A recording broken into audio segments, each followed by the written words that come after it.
Some people call them PWG Cowboys, led by Matt and Nick, the Young Bucks. And here's Ricochet, who was Prince Puma, but now he's so bald and he has two goons. Jungle Jack Perry is in the same old spot, even after getting choked a little bit. He doesn't have the dinosaur and doesn't have any other tricks. He just flips around with all of his friends. FTR used to mean so much more. Now I don't care if they go out the door. The Rascals used to be 4, but now they're 3. After Trey McGill showed alleged bigotry. Well, they did the cutest flips I ever did see. This was a big budget PWG. Tony Khan just lets the wrestlers do whatever they want. And as far as growth, it has sure been stunted. I'm John Renton with my review of AEW Dynamite from the Mission Ballroom in Denver, Colorado, or the environs in Denver, Colorado. I don't know. And I'm going to explain why I have the tone that I do in due course.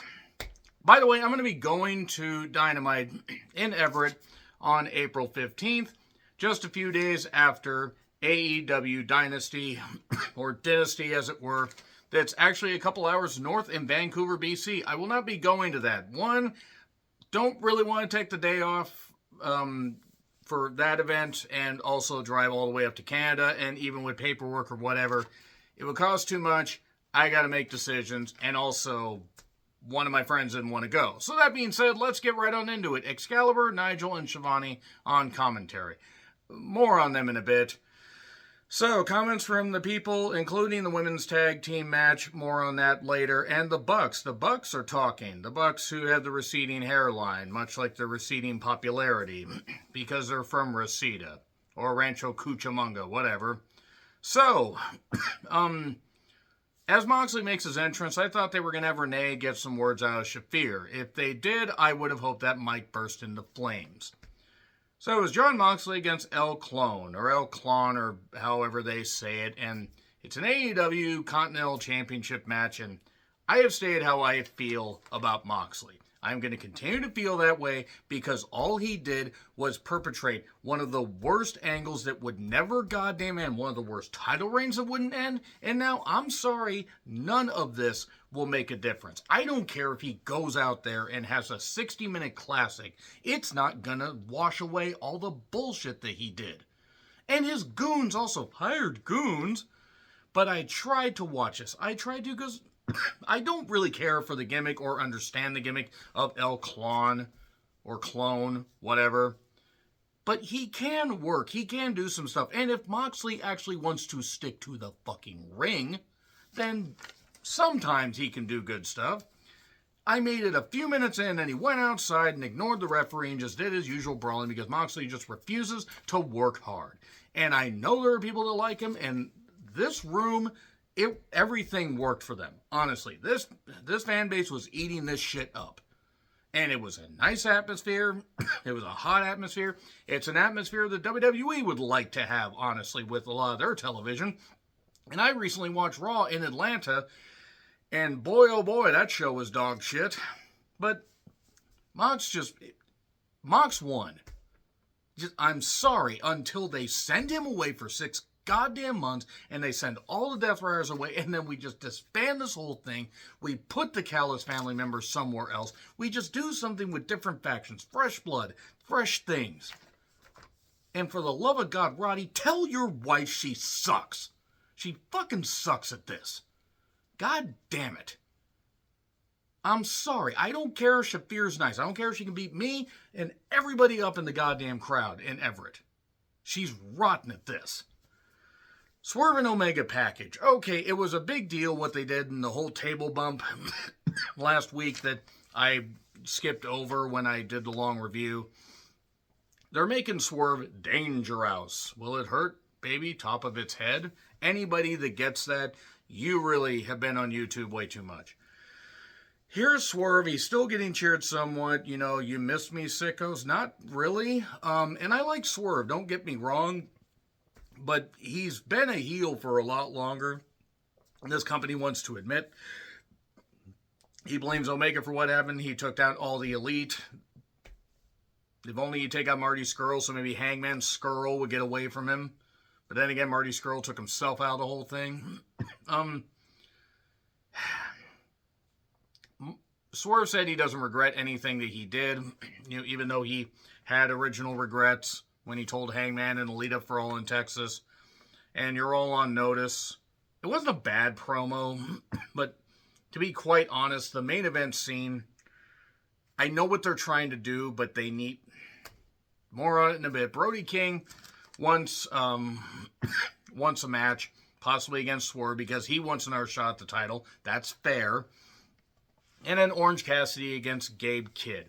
A friend of mine had to point out to me, by the way, that something in Orange Cassidy's graphics, I'm not going to watch anything with these two fucking knuckleheads, these nimrods, these terrible wrestlers, and that's what Orange Cassidy is. That's what Gabe Kidd is. Now, people can like Orange Cassidy all they want. I hate the gimmick, and I will always hate the gimmick, because it's cartoonish and bullshit and an insult to wrestling. Gabe Kidd is an insult to wrestling and women's rights. Look up what he said about Mariah May. He was wrong for it.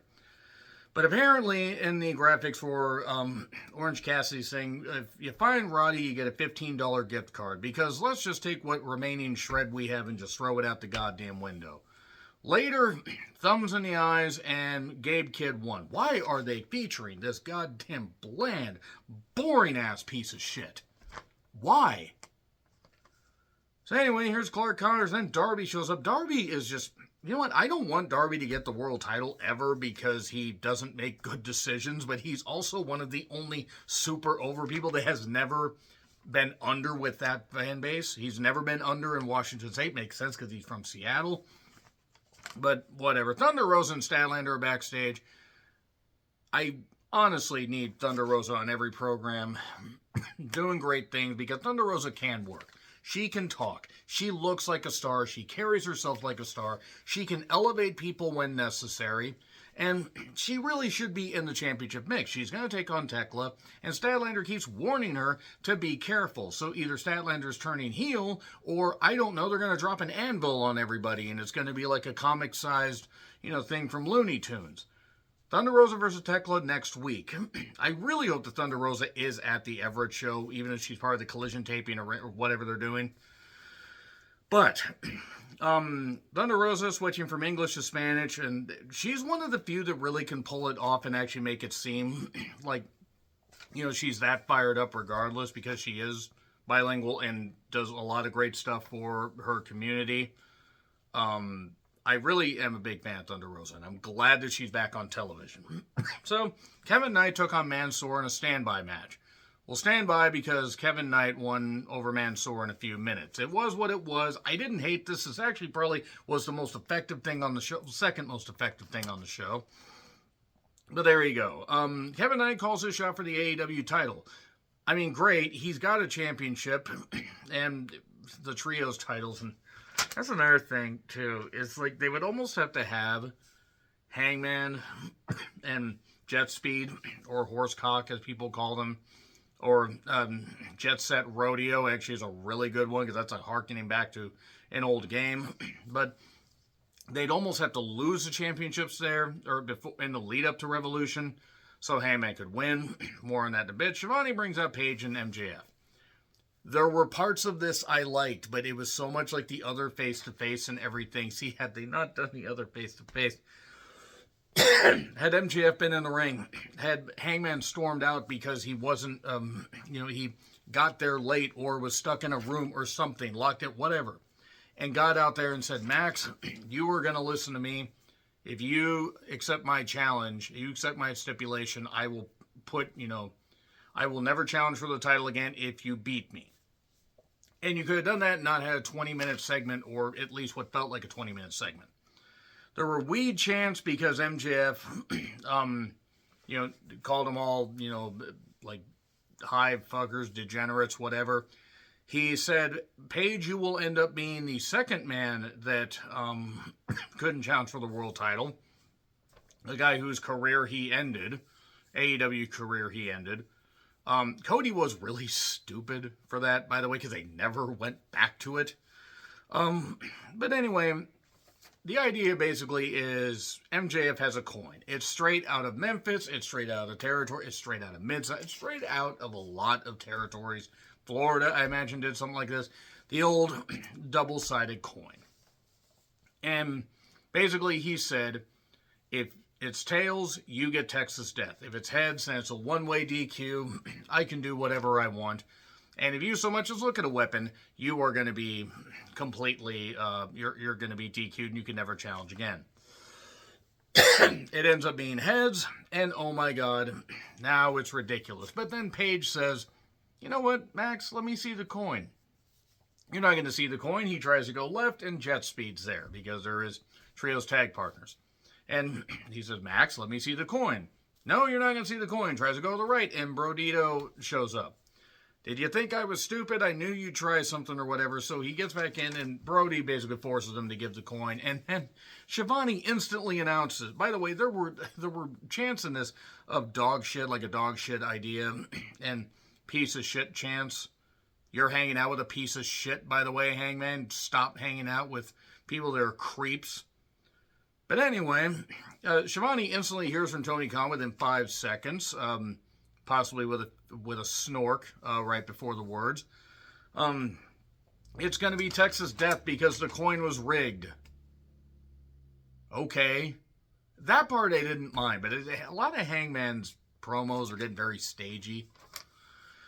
So anyway, Hayter and Windsor are the Brawling Birds, and they are talking about, like, you know, we don't give a flying F and everything. I need Hayter to toss me around biblically. I don't have issues. Shut up.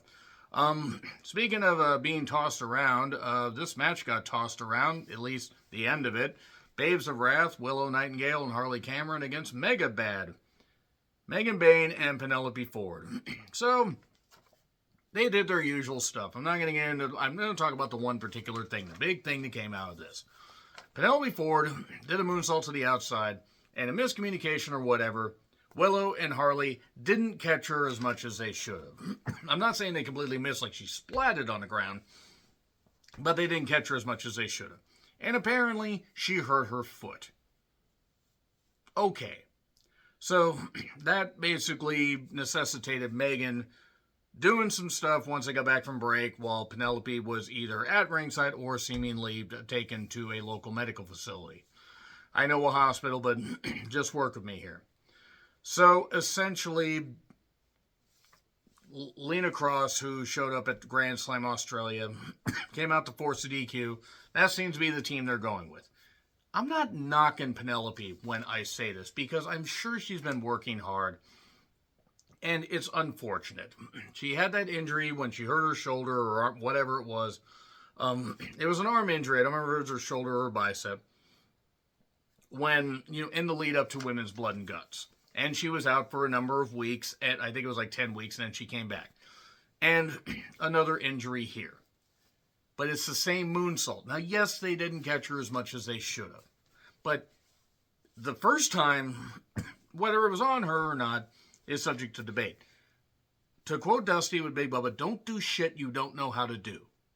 And if you can't do something, don't do it. Do a cross body. You can just do that. I don't think anybody is going to remember if Penelope does a moonsault or if she does a cross body. They're not going to look down upon her anymore or look up upon her anymore. It's not going to affect the bottom line, but it's going to affect her ability to function in daily life. And maybe, just maybe, yes, this is an unfortunate thing, but maybe it's an indication that you probably should be a manager. Because this is the second time this has happened. Megan and Lena look like a team. I don't know if Lena can work at all. I've seen like a couple clips of her matches, so I don't know if that's an indication. Beyond like, okay, she's impressive, she looks good, and she's in her like mid-20s, I think. And Penelope, again, I feel bad for her. I hope it's not going to be a terribly debilitating injury. Maybe it's time to stop doing certain shit. Maybe it just is. So anyway, Brody got a pop. Brody versus Mark Davis. I'm going to be honest, this is my favorite thing on the show. There were big men doing shit. We got meat chants. We got heavy chops. We got fuck Don Callis, fuck ICE 2, abolish ICE, fuck Trump, fuck everybody in the administration. You don't agree with that. I don't fucking care. Free Palestine and all that. But we had Brody working on Mark Davis's hurt hand. Because Mark hit the post doing something at one point and basically was a fucking idiot and did that. Because you hurl your arm stupidly at the post. Good tactic there. But they went outside again. And if I'm going to knock Moxley for it, I'm going to knock this. Yes, they use the steps and bash the hand, and I get that. Going outside, it's ridiculous. Don't get me wrong, it's going to look like child's play compared to what we see a little bit later on. We got a barricade splash, a cannonball. Mark Davis did end up getting a sleeper soon after. And we got some action back and forth. And then a lariat after a hand stomp.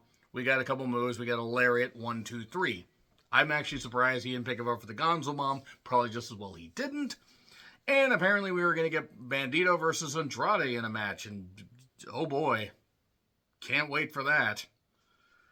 So, Fletcher is still in that pink suit. Does he get that thing dry cleaned or washed at any point? He may have a match with Ciampa. But Okada suddenly shows up. Okada decided to show up for work for once. And he basically, look, I don't blame him for taking all that money from Khan and not having to do anything, but god damn it, Okada's stock has fallen so goddamn far. Bitch. But they're going to team up. Watch them team up at Revolution and neither title gets defended.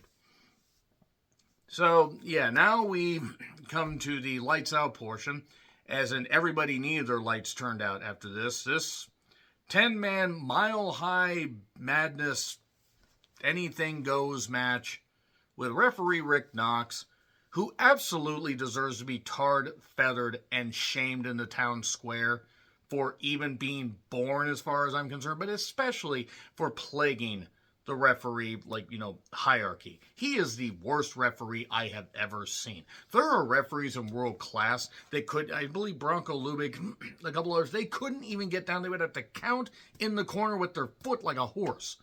There were some referees, like state commission referees, that were so goddamn old that even Dracula would say, I couldn't have gotten anything out of you in the 1700s. And Rick Knox is the absolute drizzling shit. And more people need to tell him that. I'm serious. At shows, people need to tell him that he fucking sucks. I'm not saying get him to the point where he's going to, cry himself to sleep, because I don't think he has any moisture in his goddamn body. But Rick Knox is a putrid referee and deserves to be reviled and slandered, at least to a degree, because he's rotten. And the only reason he's there is because of Matt and Nick Jackson, who are to tag team wrestling basically what Vince McMahon was to tag team wrestling.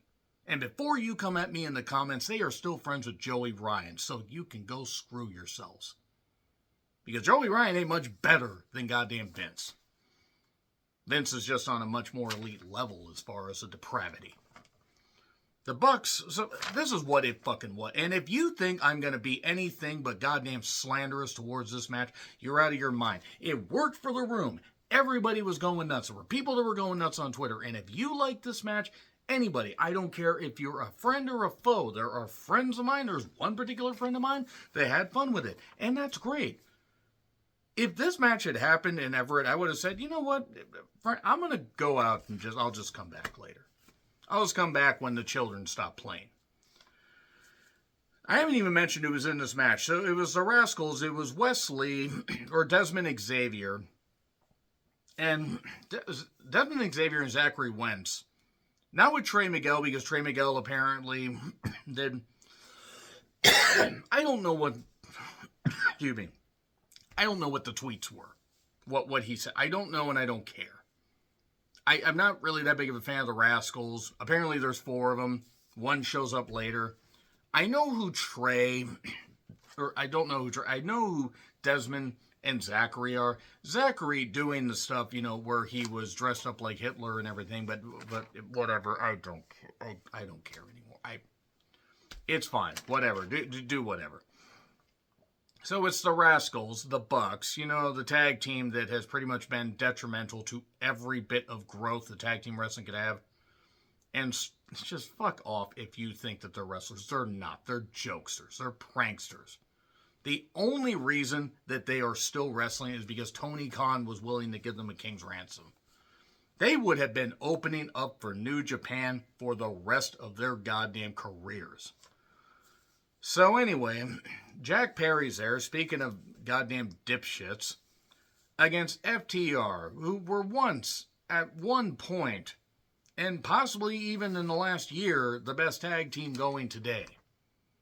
And the Demand. Ricochet, the bald motherfucker that he is. Bishop Khan, who is about the only one of this group that could actually be a breakout single star. He looks good. He wrestles well. Toa Leona isn't bad, but he needs to be in a tag team. And it's a Mile High Madness thing, again, with Rick Knox, who absolutely is the drizzling fucking shits. And god damn it, lock him in the goddamn sarcophagus you got him out of. So anyway, apparently the heels were already at ringside. They just shot it badly. But Jack Perry made his entrance. He was the first face. And they were singing Jungle, Tarzan Boy and everything. And then he gets attacked. And then suddenly everybody shows up and the music keeps going. Because it's Anarch Queef in the arena. And that's what this match was a giant queef all over wrestling. It worked for the room. They were going nuts. But I don't want to see any of these motherfuckers in the ring anymore. Have Bishop Khan wrestle on the indies for like 3 months, bring him back with a whole new, new fresh push, and push him as a single.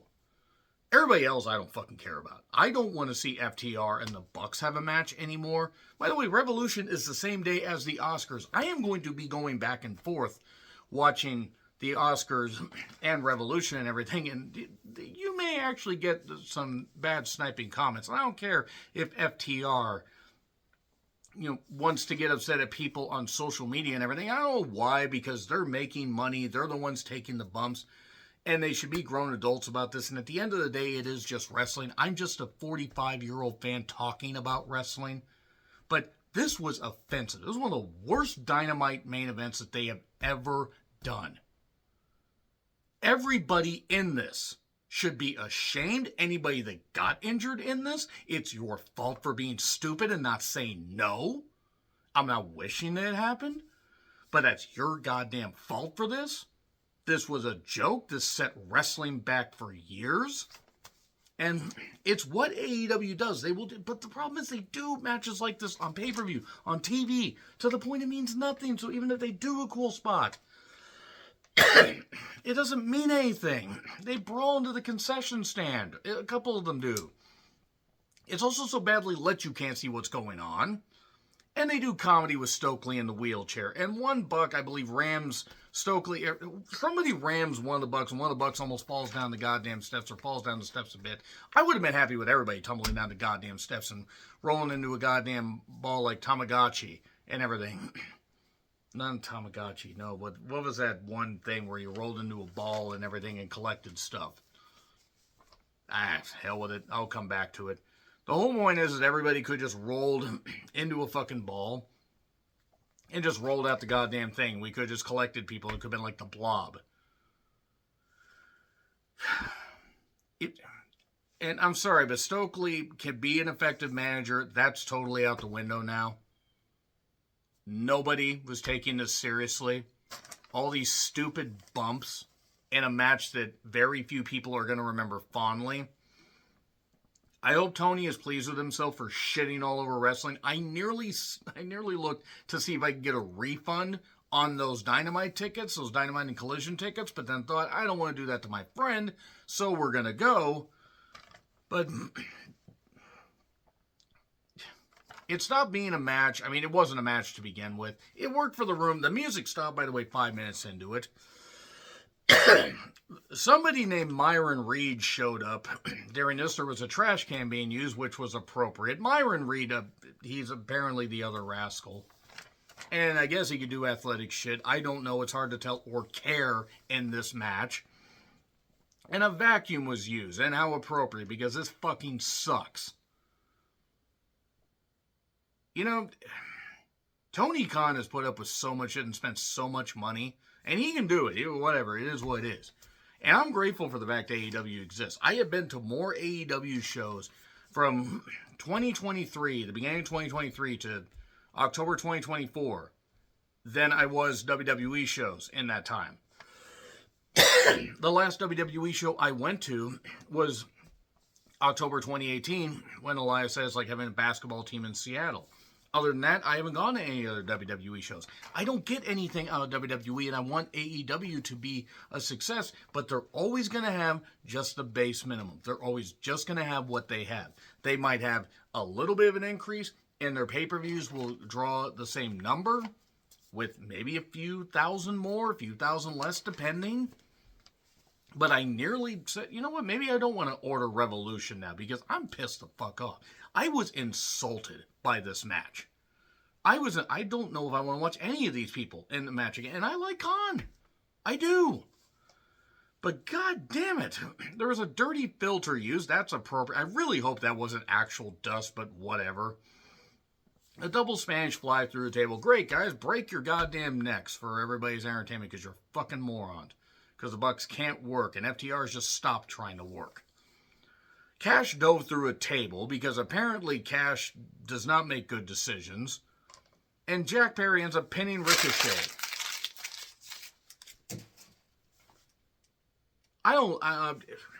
There's a Tekla versus Thunder Rosa next week, and they want... That's like the one enticing thing for next week. I almost want to review... I don't know if I should review anything until Revolution, because I'm afraid I'm going to say something I'm going to regret. This was an insulting main event. Again, it worked for the room. People were going goddamn nuts. But they might as well have legit just opened a sewage truck, like Eddie did against Big Show. Because that's about what they basically did. It's the equivalent. I love wrestling. I do not like the direction wrestling's going in. So, if they bring Wrestle Dream back to Washington, maybe I'll go. I don't know. Insulting. Absolutely insulting. And if you liked it, fine. That's great. I'm not going to knock anybody that did. Nevertheless, let me know your thoughts in the comments. Like, share, subscribe, Twitter, Letterboxd, Blue Sky handles in the description. I'm John Retlin. You know what? I really honestly hope that I just abolish the tag division. The tag titles don't mean anything. The women's tag titles mean more than the men's. Happy trails to you.